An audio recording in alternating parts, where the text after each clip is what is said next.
Amigos telespectadores da Rede Vida de Televisão e do programa Páginas Difíceis da Bíblia.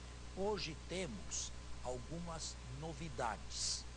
O nosso ano se está encerrando, mas nós temos um cenário novo. Em primeiro lugar, nós estamos inaugurando aqui um cenário todo especial feito para este programa Páginas Difíceis da Bíblia. É gentileza e evidentemente uma delicadeza da Rede Vida de Televisão que assim mostra como é importante o programa que está indo ao ar. A segunda novidade está aqui na pessoa de meu sobrinho. Ele se chama José Ricardo Teixeira e está representando a mãe. Eu sou muito grato à Regina, mas a Regina agora está fazendo alguns tratamentos médicos e vai estar ausente do nosso programa por um tempo indeterminado. Desta feita, este meu sobrinho, que já me auxilia muito, se prontificou a vir em seu lugar. Muito obrigado pela presença e esperamos que o telespectador aprecie o conjunto que está. O Ailton continua, todos já o conhecem. Bem, feitas as apresentações, nós continuamos aonde estávamos, isto é, no início do capítulo 9 do Evangelho de João. Nós encerramos o oitavo, né? Encerramos o oitavo, que eu me recorde. Sim. Então... Agora, o telespectador tenha, assim espero, a sua Bíblia ao alcance de mão, se não, diante dos olhos, e saiba que nós seguimos aqui a tradução, são diversas traduções, da Bíblia de Jerusalém. Então leia. Então nós vamos a partir do capítulo 9, versículo 1. Aqui, este é um capítulo ameno. Depois de todas aquelas discussões acerbas, depois de todos aqueles choques de Jesus com os judeus, este é um capítulo tranquilo. Então vamos. Ao passar, ele viu um homem cego, de nascença. Seus discípulos lhe perguntaram: Rabi, quem pecou, ele ou seus pais, para que nascesse cego? Bem, aqui fazemos uma pausa, nós sempre fazemos uma pausa porque depois do versículo ou de algumas palavras vem a explicação. Que Jesus tenha curado cegos, os 4 evangelistas atestam e é das coisas mais acertadas com relação ao seu ministério público. João, contrariamente aos 3 sinóticos, escolhe apenas um modelo. A quem se está referindo João? No Evangelho de Marcos, por exemplo, um cego recebe o nome de Bartimeu. Seria Bartimeu este cego? O evangelista não nos diz. Provavelmente, Jesus curou a muitos e este aqui é um paradigma. Representa todos aqueles, ou está por todos aqueles que recuperaram a visão por parte de Jesus. Em segundo lugar, gostaria de dizer que no imaginário daqueles judeus, certas anomalias físicas eram consideradas pecados, ou melhor, castigos por pecados cometidos. E daí a intelecção da pergunta: Rabi, quem foi que pecou para que esse nascesse cego? Ele ou os pais dele? Bem, qual é a resposta que Jesus dá? Jesus respondeu: nem ele nem seus pais pecaram, mas é para que nele sejam manifestadas as obras de Deus. Está claro. a grande maioria, para não dizer a totalidade, daqueles que são cegos, surdos, mudos ou paralíticos de alguma parte do corpo, não carregam culpabilidade, não estão sendo crucificados neste momento por algum crime, algum pecado cometido.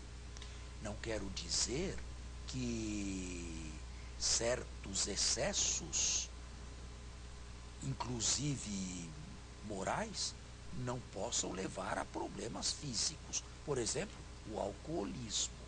A Não é verdade? dependência química, de um modo geral. Exato. Realmente, algumas doenças, digamos, psicológicas ou psicofísicas, que são consequências de comportamentos morais duvidosos. Mas não por um castigo de Deus, né? Mas por uma consequência da própria vida, né? As duas coisas, eu diria. As duas coisas. Só que eu faço a distinção entre o castigo intrínseco e o castigo extrínseco. Também. O castigo extrínseco seria Deus enviar alguma coisa aí em seguida. Isto não. Mas o castigo intrínseco, isto é, beber e por causa da bebida ficar dependente, ficar alcoólatra, ao mesmo tempo é uma doença e não deixa de ser um castigo. Não deixa de ser um castigo. Mas vindo É uma de consequência. Deus, Bem, vindo de Deus, Deus não fará nada para retirá-lo magicamente ou miraculosamente daquele estado. Ele haverá de sair, se ele quiser, mas com muita ajuda, com muito sofrimento, e Deus sabe quanto tempo vai ser necessário para isso. Mas não é vindo de Deus, né? Acho que aqui Não é vindo de Deus, mas é uma desordem que carrega intrinsecamente o seu próprio castigo.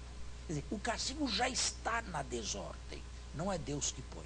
Sim. Beba até o fim, mas quem bebe até o fim, bebe o resto que está lá no fundo da taça também. Vai junto. então o castigo viria do ato e O Deus castigo. não subtrairia Exatamente. desse ato a consequência que ele tem. Exatamente, exatamente. O castigo vem do próprio ato. O próprio ato desordenado já traz o seu castigo intrínseco. Eu dei o exemplo do alcoolismo, mas poderia dar da dependência a química, né? das drogas. Das não é? drogas, químicas ilícitas, né? Quantas tragédias sexuais, sim, devidas muitas delas a comportamentos sexuais também, doenças venéreas. Não podemos. Própria AIDS, não é? Eu não posso dizer que todos foram, mas um ou outro que foi vitimado de AIDS, se tivesse tido um comportamento moral diverso, talvez não a tivesse assumido. Não é verdade? Muitos foram acidentes aí de Transfusão de sangue? transfusão de Sim, sangue. mas isto, 1, 2, 3%. Essa percentual Não é? Pois é. mínimo. A maioria. Aliás, se fosse isso, não teria. Se fosse só isso, não teria Evoluído tanto. essa doença. Se cada um tivesse feito sexo apenas com a sua esposa ou com seu marido, acho que nós não teríamos AIDS na humanidade. Não é? Bem, enfim, está explicado o versículo, não é? Então continuamos. Enquanto é dia, temos de... Ele deveria ler aqui também, assim a leitura se diversifica. Acontece que ele está com uma outra tradução e, para não complicar, vamos fazer uma leitura só. Enquanto é dia, temos de realizar as obras daquele que me enviou. Vem a noite, quando ninguém pode trabalhar. Vou ler de novo. Enquanto é dia, temos de realizar as obras daquele que me enviou. Vem a noite, quando ninguém pode trabalhar. Bem, vamos parar aqui. O evangelista não está tão preocupado com a visão ou com a falta de visão física. É claro que será curado um cego de nascença e, portanto, a cura se dará no nível biológico. Mas o evangelista superou esse nível puramente biológico. O evangelista pensa numa outra cegueira, que é uma cegueira bem mais carregada, bem mais problemática, bem mais profunda e da qual só se sai com a graça de Deus. Nós temos uma visão muito seletiva. Você sabe que às vezes você é diácono, você prega também. E não é a primeira vez que prega. Nós padres, quando pregamos, com o nosso olhar, nós percorremos o auditório também. Certamente. E de quando em quando percebemos pessoas que estão ali de corpo presente, mas há anos-luz de distância de tudo aquilo que nós estamos falando. Esta é uma cegueira. Esta é uma cegueira. Você pode falar, você pode explicar, mas ele está a anos-luz longe daquilo. Está cego e surdo, inclusive. Ele não está naquele mundo. Aquele mundo não é o mundo dele. Olha, para que uma pessoa dessa seja recuperada, é preciso um milagre muito mais eficaz e forte do que a cura de um cego na ordem natural. Mas na pregação, padre, aí tem uma questão. E isso pode acontecer, como eventualmente acontece. Você está falando, você percebe que a pessoa está lá totalmente distante, de repente alguma coisa chegou ali. Bom, acontece. Mas também existem os casos em que não acontece. Não, a maioria. E eu me parte, refiro, eu me refiro sobretudo a missas de sétimo dia, sabe?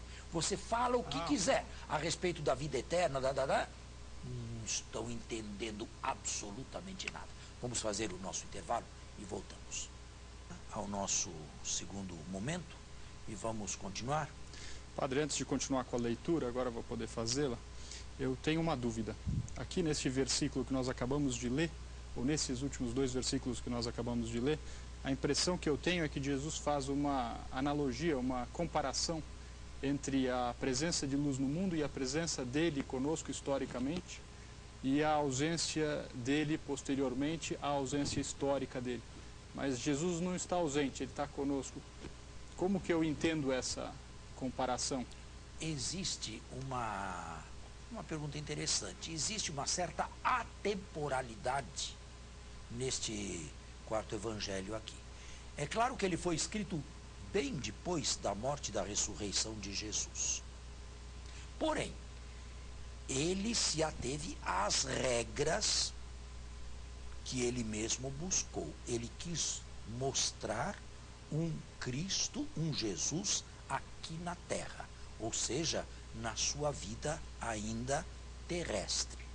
Mesmo que Jesus esteja agora ressuscitado, para muitos existem trevas.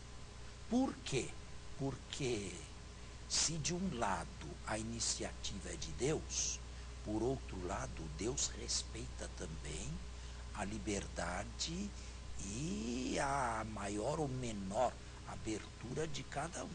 Existem aqueles que atualmente estão na luz e, através da luz da fé, abraçam a Cristo. E para este evangelista aqui, que não pensa a não ser em branco e preto, existem aqueles que estão mergulhados nas trevas mais profundas, são aqueles de quem eu falava aqui, que estão anos-luz longe de tudo aquilo que ensinamos, pregamos e fazemos. O evangelista Marcos os chamaria os de fora, em contraposição aos de dentro. Para os de dentro tudo é claro, tudo é luminoso, tudo tem sentido. Para os de fora tudo é enigmático, nada tem sentido.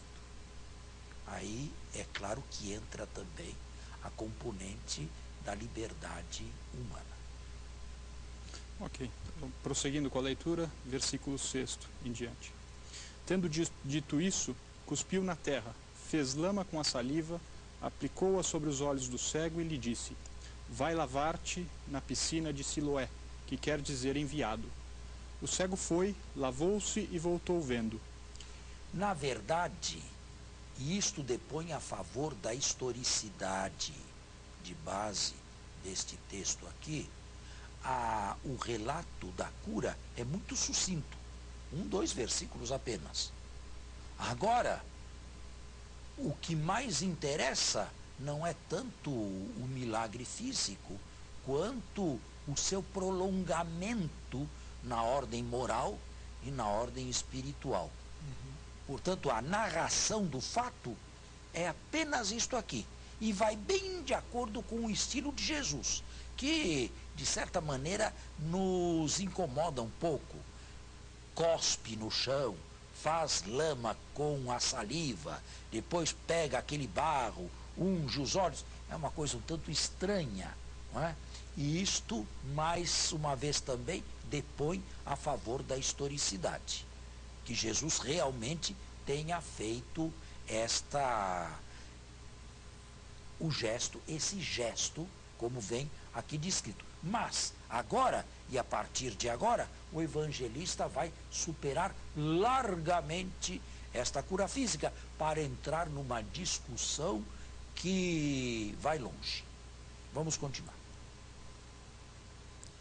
Os vizinhos, então, e os que estavam acostumados a vê-lo antes, porque era mendigo, diziam: não é esse que ficava sentado a mendigar? Alguns diziam: é ele. Diziam outros: não, mas alguém parecido com ele. Ele, porém, dizia: sou eu mesmo. Perguntaram-lhe então: como se abriram os teus olhos? Respondeu: o homem chamado Jesus fez lama, aplicou-a nos meus olhos e me disse: vai a Siloé e lava-te. Fui, lavei-me e recobrei a vista. Por 3 vezes este miraculado aqui, que quase pede para que o evangelista diga seu nome, mas o nome permanece oculto, por 3 vezes ele repete às autoridades o que lhe aconteceu.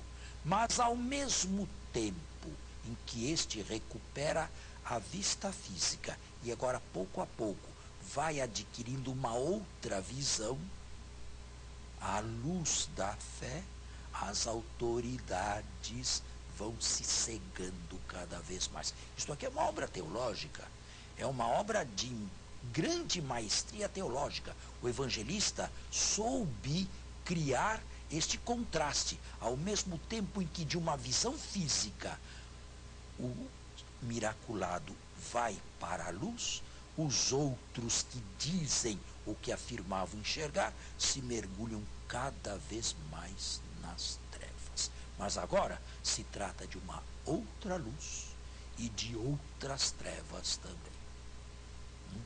bem mais profundas. E como o texto é dirigido a nós devemos aplicá-lo também. Muitos de nós vivemos assim. Bem, cremos, mas será que nós vemos a realidade com os olhos de Deus ou de Cristo? A nossa visão não é ela também seletiva? Enxergamos, mas enxergamos o quê? Enxergamos como?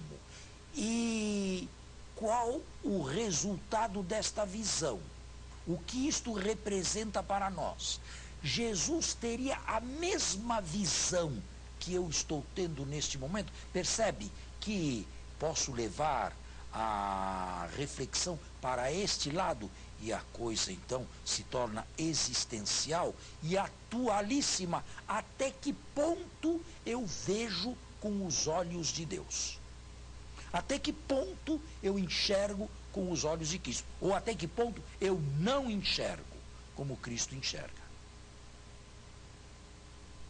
Padre, essa luz a que se refere o Evangelho, das pessoas que conseguem perceber a presença de Cristo, os ensinamentos e tudo mais, para esse cego que foi curado, foi meramente uma cura material? Para o evangelista que vai chegar até o fim, não. Da visão material, ele passou à visão espiritual. Isso no fim do capítulo. Mas para aqueles que se opuseram a Jesus, foi um mergulho sempre mais profundo nas trevas. Como se mergulha no mar. Quando você mergulha no mar, por um certo momento você ainda enxerga alguma claridade. Mas quanto mais se mergulha, mais escuro fica até a escuridão ser total. No fundo do oceano reina a mais total escuridão. Continuando então, disse, não sei. Conduziram o que fora cego aos fariseus. Ora, era sábado, o dia em que Jesus fizera lama e lhe abrir os olhos. E que Jesus tenha provocado incidentes no sábado, não só este evangelista, mas também os outros 3 sinóticos nos transmitem a notícia. E isto deve ter pesado no processo de Jesus. Nós vamos ter que encerrar hoje o nosso programa. É claro que o capítulo está apenas iniciado. Mais uma vez quero agradecer à direção da Rede Vida por este belo cenário que nos oferece e convidá-lo a nos seguir na próxima semana. Atenção, nestes 7 dias acontecerá o Natal. Então eu transmito aqui meu nome e em nome de todos aqui que estão comigo, os meus votos mais fervorosos e um santo e feliz Natal a você e a toda a sua família. Muito obrigado. Feliz Natal, até a próxima semana. Feliz Natal, até a próxima semana.